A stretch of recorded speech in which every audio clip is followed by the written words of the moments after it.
Hey everyone, welcome back to another video. And can I just say, for all those people that are new here, welcome. I'm so glad that you've decided to support me and this show. And for those of you that are interested and want to know more about who I am as a person and more about my story, I've actually written a book. You can get it. Links are available in the show description below for you all. It's also available as an audio book too, just in case you wanted to listen to me read my own story and choke up a couple of times, because yes, it is a rather emotional read. Now, I am enormously grateful for the amount of support that I have been receiving in response to the video that I made about the really blasphemous and shocking opening ceremony that took place over the weekend for the Olympics. The backlash and the outrage about that from not just the Christian community, but also non-Christians and people of other different religions and faiths, it was immense. It was so immense that, certain things have transpired over the weekend that are somewhat supernatural and biblical. I mean, a lot of France was plunged into darkness. I mean, you need power in order to be able to run the Olympics. But nevertheless, the only place that seemed to have power, believe it or not, was the church. I thought that was absolutely incredible. But the rest of France happened to be in complete darkness. And I made a video yesterday about all that and what I really thought in that instance. Whether or not you want to think it's a supernatural and it's a God event, it's completely up to you. I seem to think that it is, or someone behind it believes in God and is going, well, we want to punish the people that put this horrible, horrible scene together. So it's probably the best thing to do. But anyway, people that decide to mock God end up finding out the very hard way that it's not a good idea to mock the almighty and living God.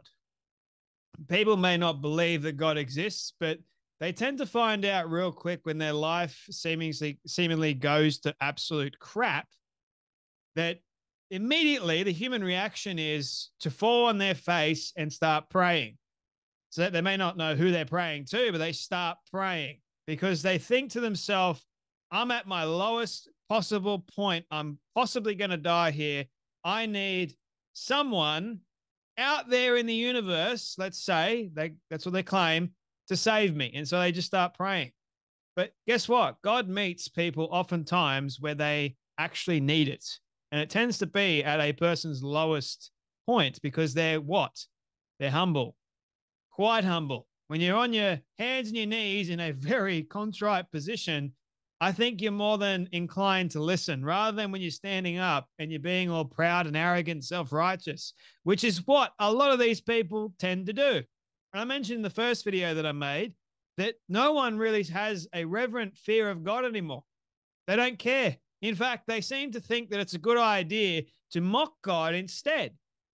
They're like, oh, God's not real, so therefore it's a good idea to mock all of his chosen people as well as the people that follow him.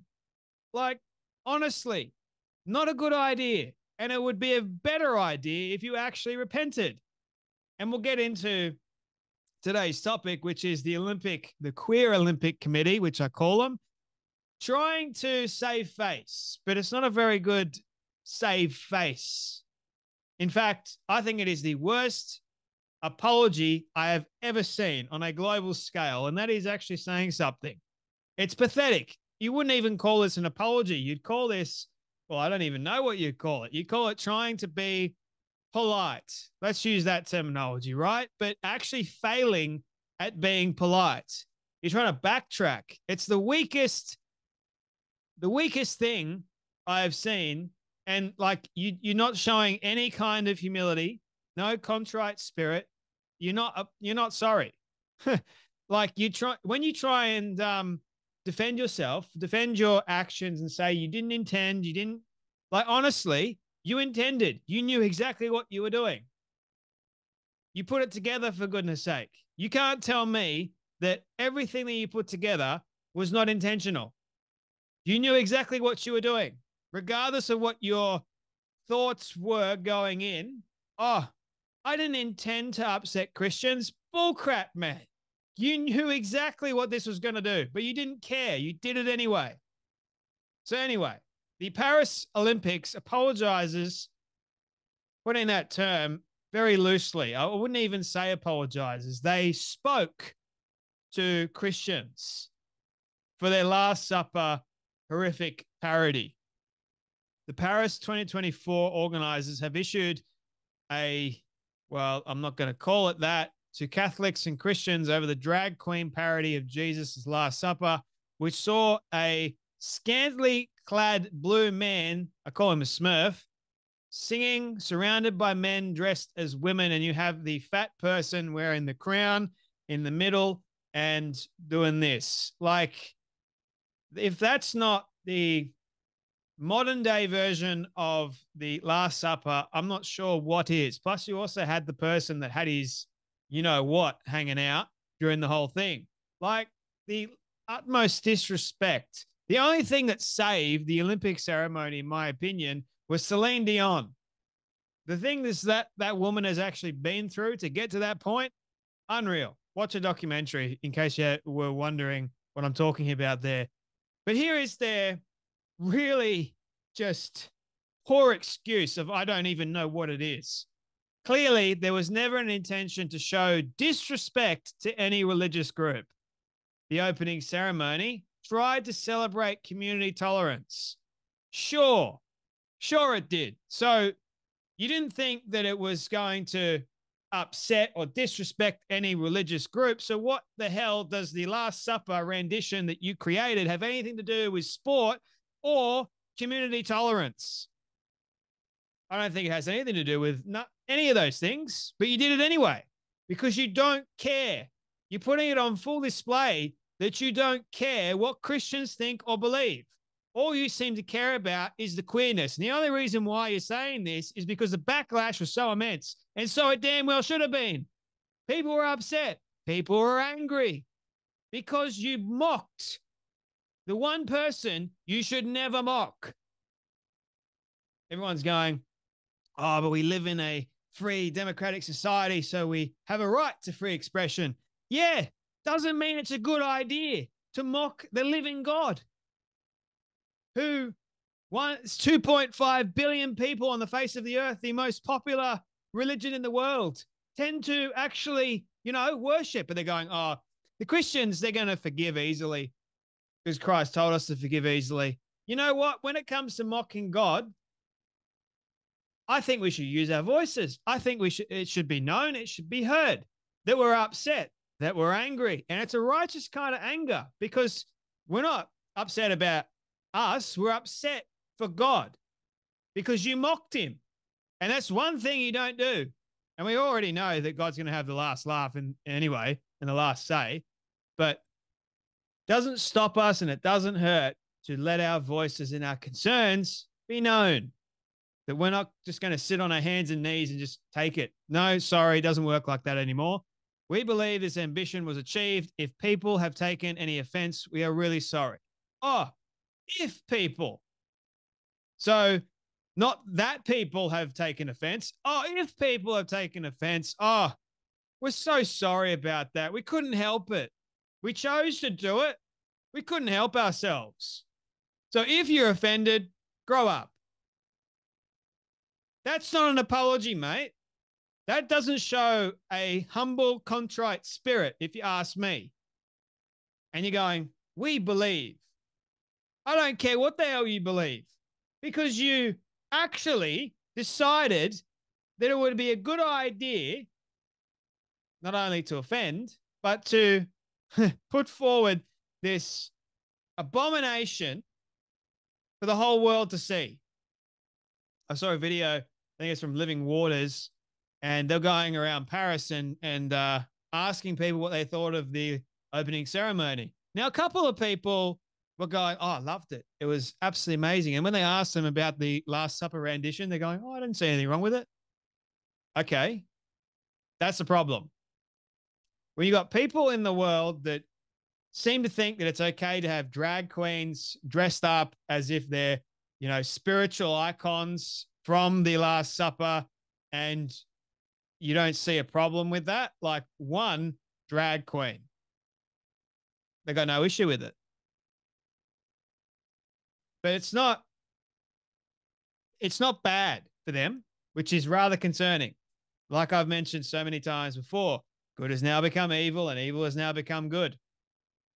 When you've got non-Christians, atheists responding to this saying, I'm not a Christian, nor do I believe in God, but this is disgusting and despicable, then, mate,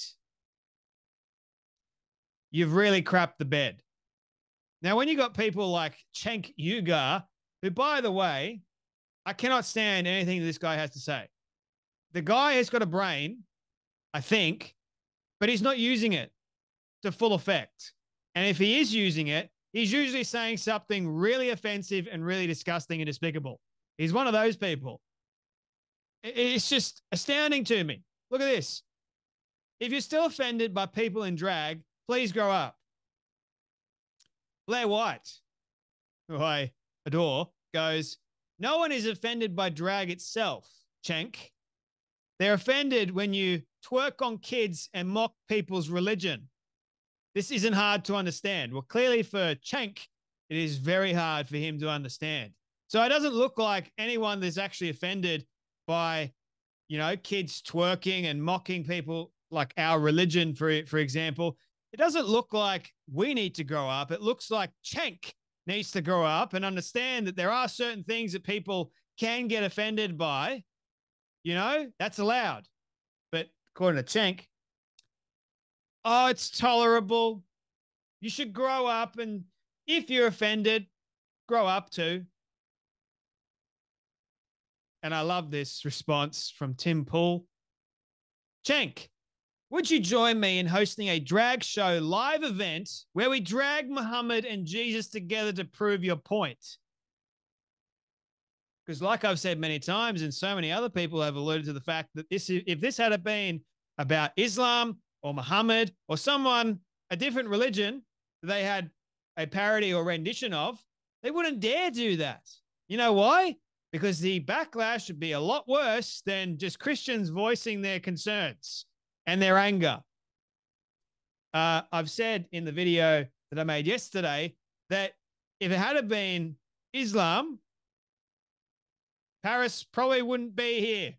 Probably would have been burnt to the ground because they would have protested like there was nothing left to protest. Guaranteed. Morgan McMichael. Christians, we will not accept this apology from the organizers of the Olympics opening ceremony. The performance was clearly blasphemous, intentional, and demonic. I'll not allow the mockery, and neither will I. I can't stand for it, and neither should you. If you're watching this, you should not take it. That song, We're Not Going to Take It Anymore. Love that song.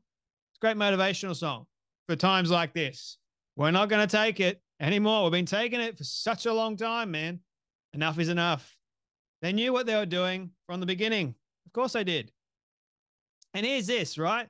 So the Olympics is meant to be bipartisan, right? You're not supposed to do anything religious. You're supposed to just do things like, normal, I guess you could say. What is normal today, right? But you can't throw religion. Athletes are not allowed to do anything religious at all. They're not allowed to have any religious symbols on anything like that. But get this, they're allowed to make a mockery during the opening ceremony of a particular faith and religion. Totally fine to do that.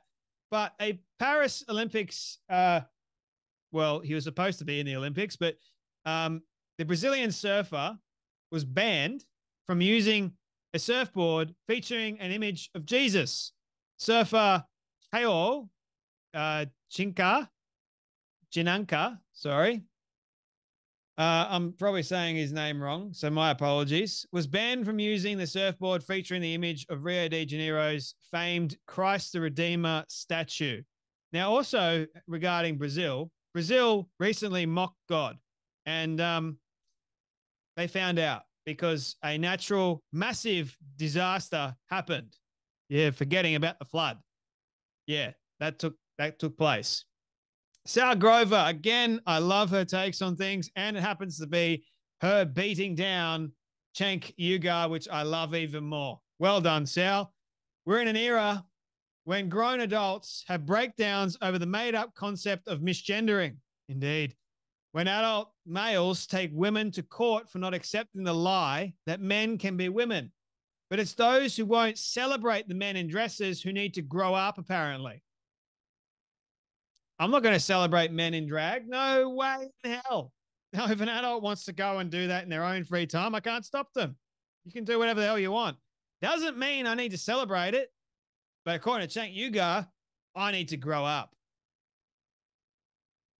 Oh, my goodness. So I'll leave you guys with Bishop Barron's take on this whole situation. And I, again, love Bishop Barron.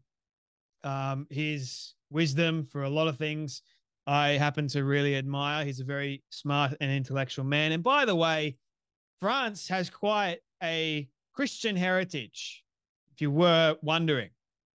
Doesn't look like they're going anywhere close to that these days, if you ask me.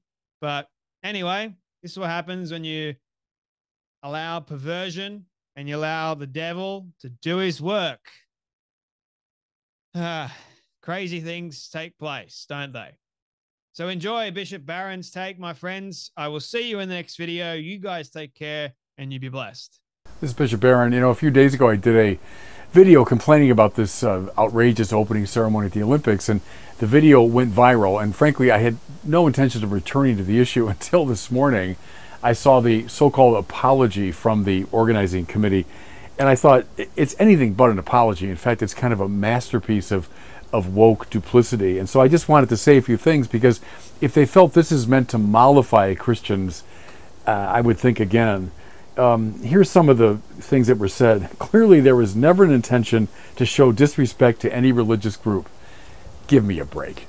So we have a group of drag queens cavorting in a kind of sexually provocative way, clearly an imitation of Da Vinci's Last Supper, which presents to the world the Last Supper of Jesus. And no disrespect was meant. You think anyone takes that seriously? I love this. We tried to celebrate community tolerance. Yeah, tolerance. Except for those pesky 2.6 billion Christians on the planet. Everyone's welcome, everyone's tolerated, all this lovely diversity, until you get to anyone that disagrees with your ideology, like these 2.6 billion people. So don't give me this business about tolerance and diversity. And then we believe this ambition, celebrating tolerance, was achieved. Well, I wonder what planet they're living on if they think that harmony and peace and all this was achieved by this clear affront to Christians. And then at the very end, a standard bit of condescension. If people have taken any offense, we're truly sorry. In other words, if you're so simple-minded and stupid to have been offended by this wonderful expression of French culture, well, we're sorry about that. Christians were offended because it was offensive, and it was intended to be offensive. So please don't patronize us with this condescending remark about, well, if you had any, bad feelings, we're awfully sorry about that. Again, if people think this is somehow going to mollify people all over the Christian world who are outraged by what happened, I would recommend thinking again. And a real apology would be something like, this was a mistake, it should never have been done, and we're sorry for it. I don't think Christians should be mollified. I think we should keep raising our voices.